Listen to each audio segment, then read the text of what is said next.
द्रौपदी मुर्मू। द्रौपदी मुर्मू का आज फोन आया। उनकी मेरी हिंदी में भी बात हुई, वो उड़िया में भी बात हुई। नमस्कार, धर्म ज्ञान के दर्शकों का स्वागत है और मैं हूं आपके साथ कविता राणा। द्रौपदी मुर्मू के राष्ट्रपति बनते ही देश में एक नहीं बल्कि कई इतिहास लिखे जा चुके हैं। आज की तारीख में द्रौपदी मुर्मू एक ऐसी पावरफुल लेडी बन चुकी हैं जो ना कभी दुखों से टूटी और ना कभी मुसीबतों से डरी। आज वो जिस मुकाम पर है उसके पीछे की ताकत उनकी इच्छा शक्ति और संघर्ष है। इतिहास कहता है कि देश में राष्ट्रपति पद के लिए देखिए अब तक 15 बार चुनाव हो चुके हैं और इस कुर्सी पर 14 शख्सियतें बैठ भी चुकी हैं, जिसमें देश की पहली महिला राष्ट्रपति रह चुकी प्रतिभा पाटिल को अगर छोड़ दिया जाए तो सभी पुरुष हैं।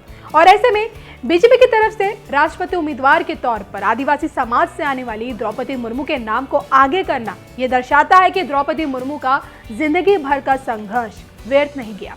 आज हम आपको राष्ट्रपति द्रौपदी मुर्मू की संघर्ष भरी कहानी बाद में बताएंगे। उससे पहले आपका ये जानना जरूरी है कि राष्ट्रपति बनते ही द्रौपदी मुर्मू ने जब स्वामी रामभद्राचार्य को फोन घुमाया तो उनके आने वाले कल को लेकर रामभद्राचार्य ने क्या भविष्यवाणी की। जी हाँ, स्वामी रामभद्राचार्य की भविष्यवाणी के मुताबिक साल 2027 से पहले बतौर राष्ट्रपति द्रौपदी मुर्मू क्या बड़ा करेंगी। जी हाँ, राष्ट्रपति द्रौपदी मुर्मू का फोन आया और इस बात का खुलासा खुद स्वामी रामभद्राचार्य ने किया है। हम उन्हीं रामभद्राचार्य की बात कर रहे हैं जिन्हें लोग संत के रूप में परमात्मा की तरह पूछते हैं। 22 भाषाओं के ज्ञाता, 80 ग्रंथों के रचयिता, तुलसीपीठ संस्था के संस्थापक स्वामी रामभद्राचार्य का देखे समाज में एक सराहनीय योगदान रहा है हमेशा से। हाल ही में सीएम योगी को लेकर इनकी भविष्यवाणी भी सच हुई। यूपी की सत्ता पर योगी फिर से सत्ता पर काबिज हुए, फिर पीएम मोदी के 2 बार प्रधानमंत्री बनने की भी इनकी भविष्यवाणी सच हुई। पीओके के घर वापसी को लेकर भी इन्होंने साल बता दिया कि इस बात की भविष्यवाणी कर दी थी कि 24 में पीओके की वापसी होनी तय है। बहरहाल राष्ट्रपति मुर्मू को लेकर इनकी भविष्यवाणी सबसे ज्यादा इस वक्त वायरल हो रही है। बताया यह जा रहा है कि करीब 7 मिनट तक दोनों के बीच फोन पर बातचीत हुई, जिसमें सबसे पहले तो स्वामी रामभद्राचार्य ने राष्ट्रपति बनने पर द्रौपदी मुर्मू को शुभकामनाएं दी और ये भी कहा कि भारतीय नारियों ने हमेशा विश्व में देश का गौरव बढ़ाया है। और इसके साथ ही साथ स्वामी रामभद्राचार्य ने इस बात की भी भविष्यवाणी की कि अब महिला शक्ति के नेतृत्व में हमारा देश दुनिया की महाशक्ति बनेगा, यानी कि राष्ट्रपति द्रौपदी मुर्मू की लीडरशिप में भारत दुनिया की महाशक्ति बन पाने में कामयाब हो पाएगा।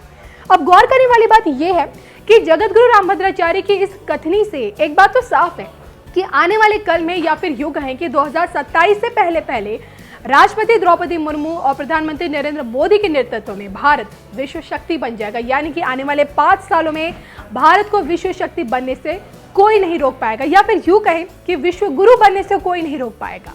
तो फोन पर हुई बातचीत में राष्ट्रपति ने जगत गुरु रामभद्राचार्य से आशीर्वाद लेकर यह कहा कि उनके किए जा रहे कामों से वो सबसे ज्यादा प्रभावित हैं और खास तौर पर दिव्यांगों की सेवा का कार्य बहुत बड़ा है।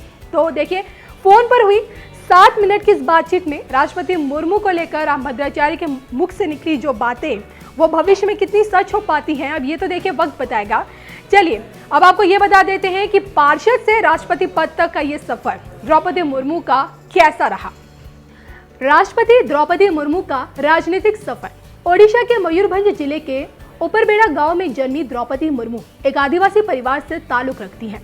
द्रौपदी मुर्मू के पिता का नाम बिरंची नारायण टूडू था, जो अपने जमाने में कभी गांव के प्रमुख रहे थे।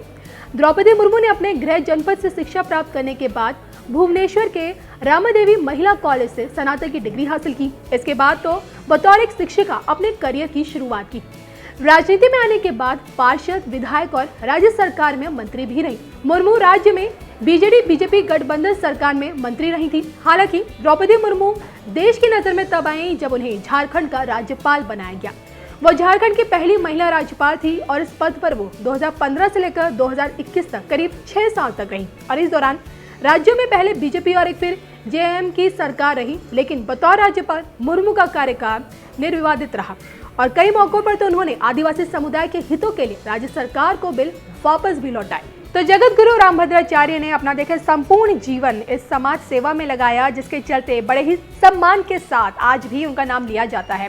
पीएम मोदी के 24 में भी जीतकर आने की भविष्यवाणी वो कर चुके हैं, लेकिन राष्ट्रपति द्रौपदी मुर्मू को लेकर जो उन्होंने कहा, उनकी उस कथनी में आगे कितनी सच्चाई है, इस पर आप लोगों की क्या राय है, कमेंट करके जरूर बताइएगा। समस्त नागरिकों की आशा आकांक्षा और अधिकारों की प्रतीक इस पवित्र संसद से सभी देशवासियों का पूरी विनम्रता से अभिनंदन करते हैं।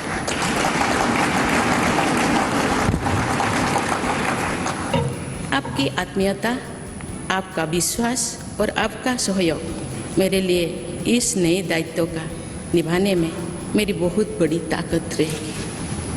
मुझे राष्ट्रपति के रूप में देश ने एक ऐसे महत्वपूर्ण कालखंड में चुना है जब हम अपनी आज़ादी का अमृत महोत्सव मना रहे हैं।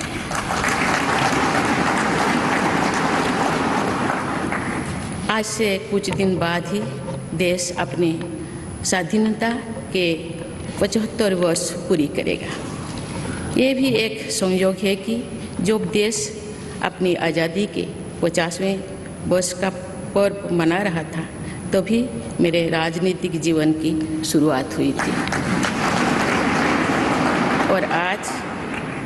और आज आज़ादी के 75वें वर्ष में मुझे ये नया दायित्व मिला है।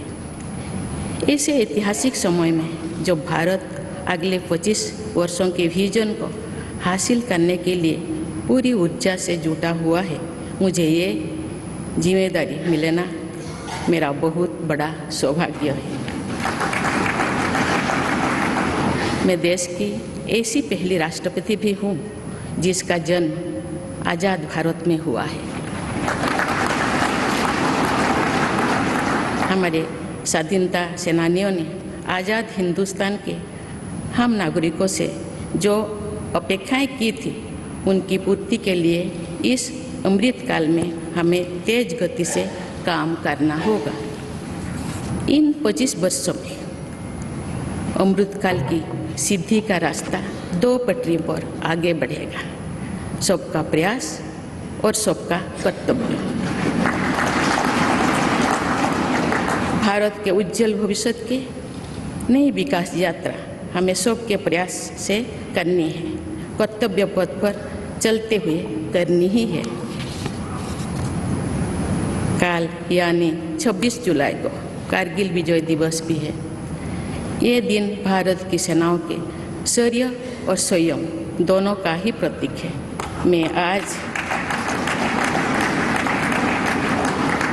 मैं आज देश की सेनाओं को तथा देश के समस्त नागरिकों को कारगिल विजय दिवस की अग्रिम शुभकामनाएं देती हूँ।